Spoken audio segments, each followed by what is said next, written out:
Hello everyone, welcome back to my channel. And today I am explaining the Ethereum standard in the different Ethereum standard, or you know about or you listen somewhere EIP, ERC, RIP, CAIP. So what is this all? We understand in this video. Ethereum is not a company and it does not have a CEO. It does not have a shape feature or on a roadmap, and it does not ask user for permission before evolves. So Ethereum is a global permissionless system where the thousands of independent developers, client teams, researchers, wallet, rollups, application must somehow coordinated change without the central authority. That alone makes the Ethereum unusual. But what makes it truly difficult is that any mistake at the base layer is the permanent. You cannot roll back history, you cannot hot fix of the broken consensus rules, and you cannot force ecosystem to upgrade just because of change feels correct. So this create the fundamental questions that most people never stop to ask. Like, how do you change the system when no one is in charge? So you cannot push updates like Web 2 in Ethereum. So you cannot break existing user. You cannot force adoptions. And yet Ethereum does change.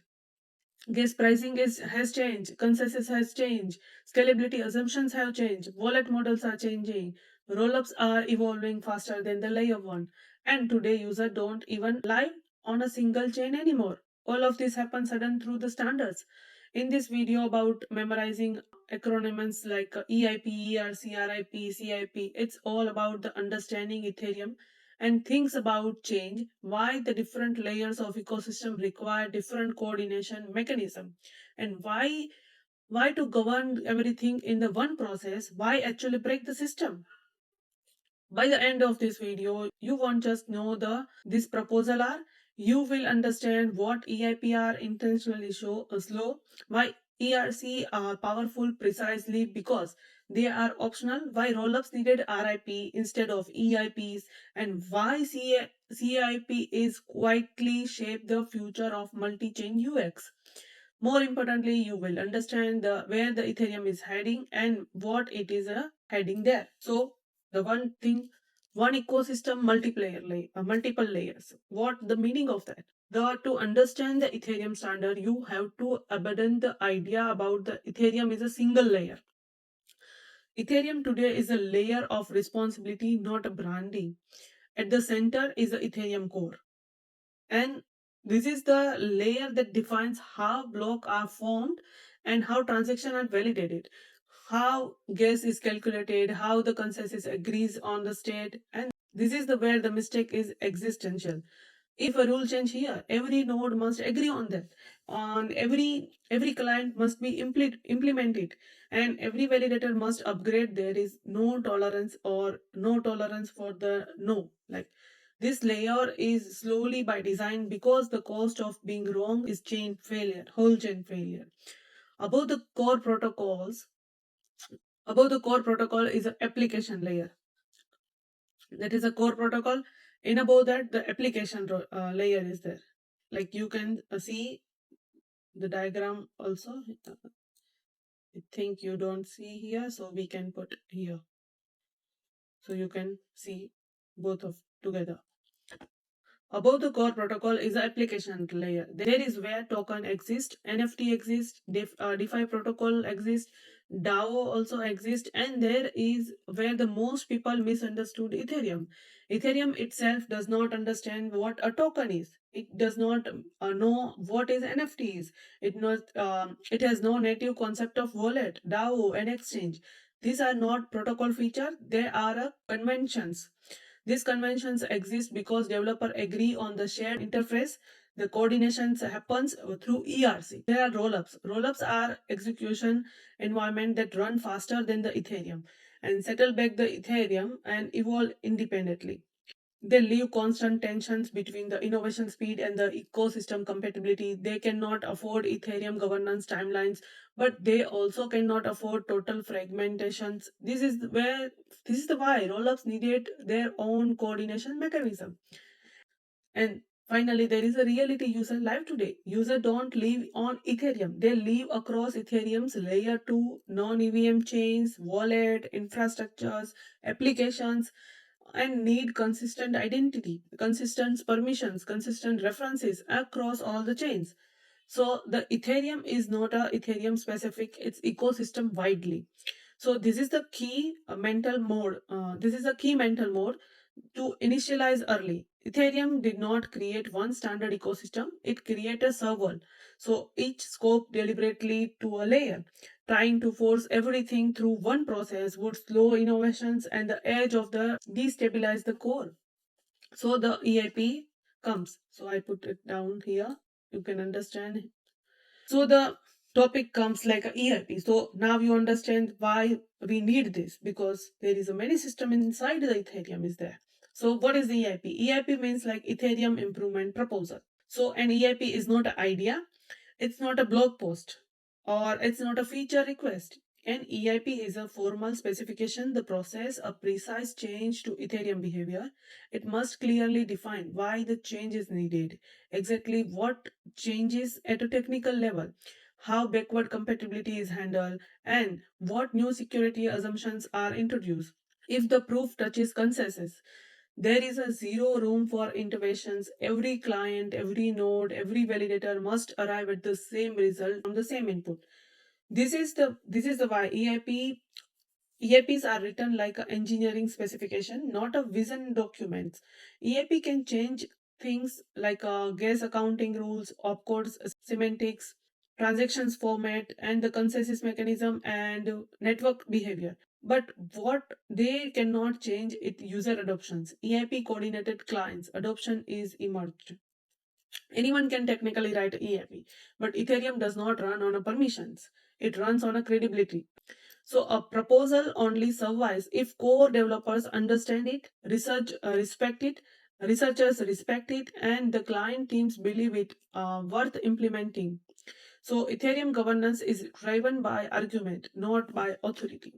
So Ethereum categories like EIP, because not all change carry at the same risk. Core EIPs affect consensus rules and the state transitions that almost always require hard fork. This is the where the Ethereum is most conservative. Networking EIPs, define peer discovery, and the data propagations can improve performance without touching consensus. Now, interface EIP standardize AIP like a JSON RPC, so the tools behave consistently across clients. ERCs exist. ERC exists in this system because they define the application level coordination, not a protocol rules. Meta EIP defines how Ethereum governs itself, with EIP 1 being most important because it defines the entire EIP process. Informational EIP exists to educate rather than enforce. Most EIP never make its final status. They stall, they get returned or become stagnant. This is the intentional. Ethereum prefers not changing over changing incorrectly. That is the EIP, like Ethereum Improvement Proposal, and changes Ethereum protocol client behavior. And that is a community driven and can require hard fork. Then who create an EIP? So core developers, researchers, independent contributors, anyone in the community, they can create a EIP. EIP categories. So what are the categories? The core category, the protocol and consensus chain, and the required hard fork there. And networking, node communication, and P2P improvements. So the interface level is the RPC, EIP, and client standards. In ERC, application level standard. Meta, there is a governance and the process rules. Information is the guidelines and no enforcement.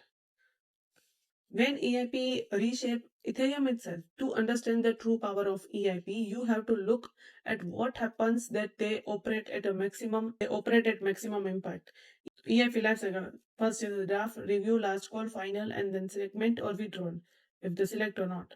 Then the famous EIP we are discussing about, the EIP 1559 is a gas fee reform. So the EIP 1559 is often described as a gas fee improvement. That description is technically accurate and intellectually shallow, but what EIP 1559 actually did was rewrite Ethereum internet market structures.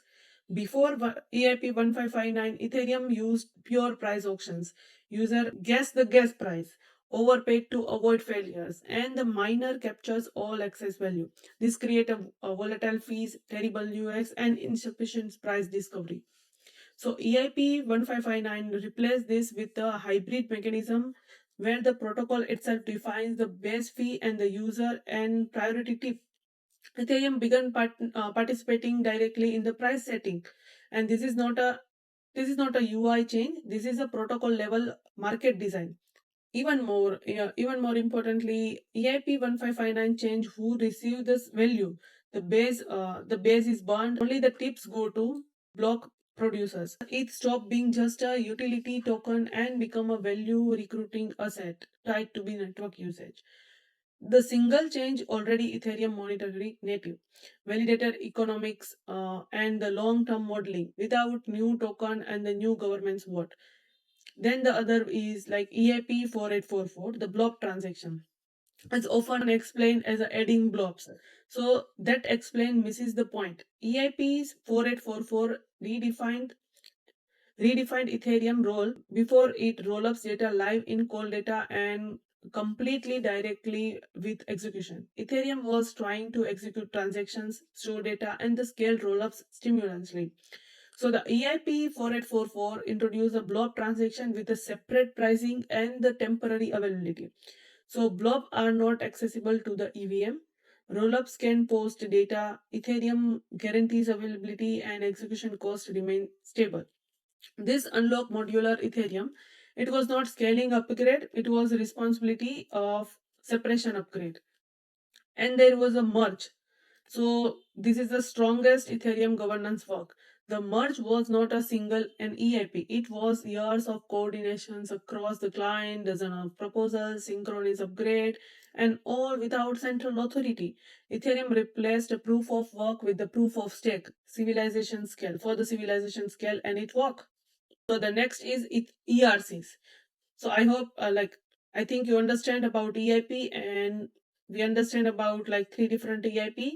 So the now is ERC. ERC is the Ethereum request for the comments. So what is an ERC? Subset of EIPs, application level standards, smart contract interface, and no hard fork. Means like ERC is a coordination without enforcement. If you want to really understand the ERC, you need to first unlearn the dangerous assumptions, the idea that Ethereum enforce application behavior. Ethereum does not enforce ERCs, and that is not a limitation of the system. This is the design choice that make Ethereum scalable as an ecosystem. So at a protocol level, Ethereum only understands a very small set of things. It understands accounts, balances, transactions, gas, opcodes, state transactions. It does not understand the what is token is. So it does not understand the NFT. It does not understand the wallet, DAO, DeFi. All those ideas exist above the protocol, not inside it. ERC exists for the fill that gap. And ERC is not a rule enforced by Ethereum. It is a shared agreement between the developers how smart contracts expose behavior so that the other software can interact with them predictably. Ethereum will happily execute contract that completely ignores ERC rules. That chain does not care, but wallets, exchanges, indexers, and application do care because they rely on their interface work together. This is the why ERC are often described as a social contract. That the power comes from the adoption, not enforcement. If ERC did not exist, composability would collapse immediately. Every token would implement balance tracking differently. Every transfer would require the custom logic. Wallets would need to ship new code every asset they support. And DeFi protocol would force to whitelist integration manually. The network would still function, but ecosystem would fragment and into isolate islands. So ERCs prevent that fragmentations, and by standardizing interface, not a behavior. They don't show what your token represent economically or legally. They only say if someone want to ask your contract for a balance, here's the how they should do it. So for this purpose, ERCs exist. And the most important, some of the ERCs like ERC 20, you know, and you heard about many times that ERC 20 is the clearest example of this. I did not create the token at the protocol level. It defined what it means for a contract or behavior like a token and specifying functions such as balance of transfer approve. That single interface decision enabled decentralized exchanges, lending protocols, stable coins, DAO governance, and the virtually all of DeFi.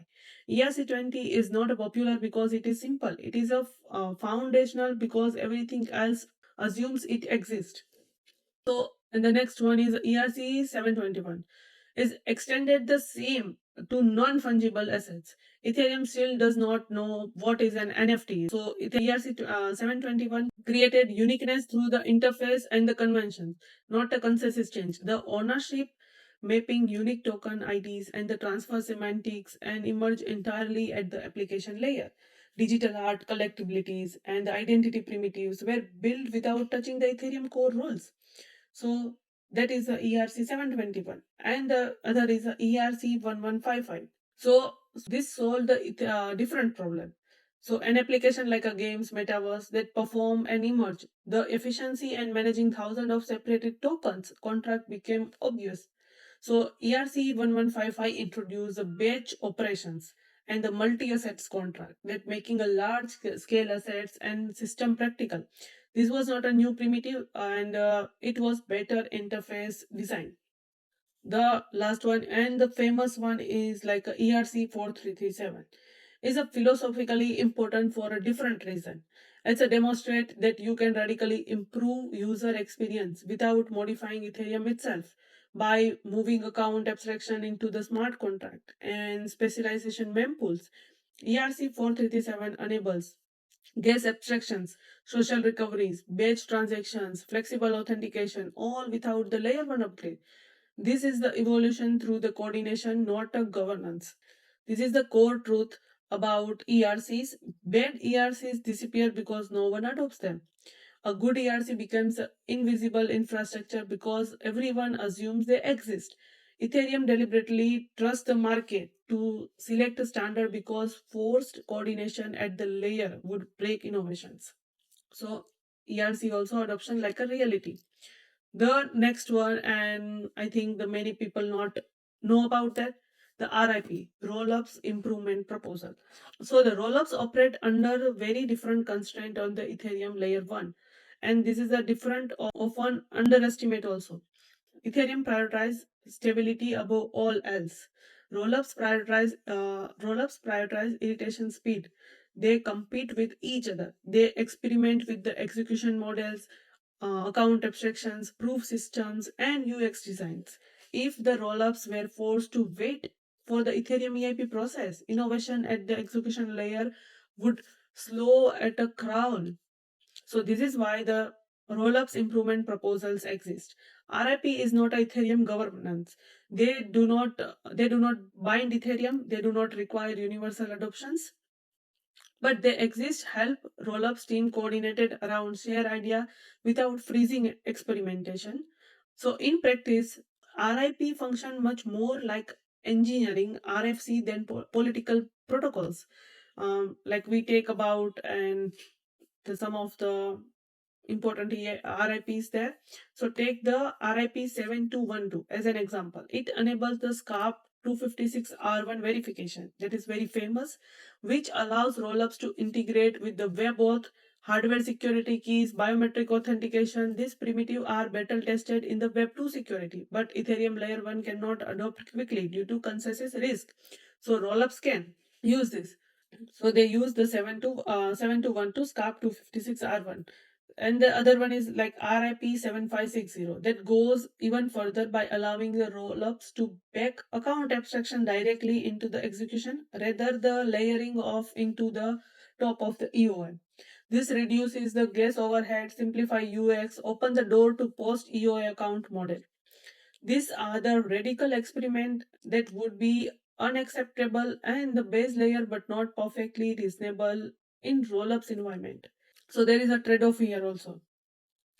So RIP increase innovation speed, but they also increase ecosystem diversity. Not every rollups will behave that the same way. That Ethereum accept this because the rollups that explicitly experimental uniformity matters that less than a progress at the layer. Then the next one is CAIPs, chain agnostic improvement proposal. This is a very new, many people don't know about that. So CIP exists because the ecosystem has outgrown chain centric thinking.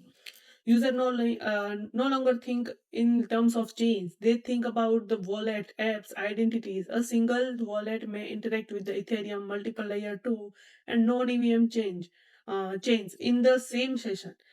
Without shared standards, this become a dangerous very quickly. So CIP solve the coordination problem that no single chain can solve alone. So in this also the one is the CAIP 10. So CAIP 10 is defined how accounts referred across chain in the consistent way that enables wallet and application to reason about identity without reinventing logic for the each network. Without this, multi-chain tooling becomes a brittle and the error prone. Then the CIP 25 defines wallet session permissions. It specify what DAP is allowed to do and how long and under what constraints, and it the foundational for the secure wallet UX, delegated access, and the multi-app workflows. Most users never see the CIPs, but they benefit from the every time they approve the session safely. So CIP is the quite standards. They do not generate the hype, but without them, multi-chain UX would be chaotic and unsafe. So there is also final table related this. The standard is this: the scope of Ethereum core that is make for the Ethereum apps, RIP for the rollups, and the CIP for the multi-chain. Fork needed, sometimes that fork needed, there is not needed, there is also rare to fork, and there is also no needed. And who uses the protocol devs? Here the devs mean decentralized apps developers. L2 teams and wallet and infra providers, and they are using CIPs. So Ethereum most important innovation is a smart contract. So it is a ability to coordinate a massive decentralized change without centralized control. So EIPs change the protocol rules, ERC coordinated developers, RIP experimentals, and CIP unify the fragmented systems. Each system exists because the single governance model cannot serve every layer. If you understand how these standards work together, you are not just learning Ethereum, you are learning how decentralized systems evolve at scale.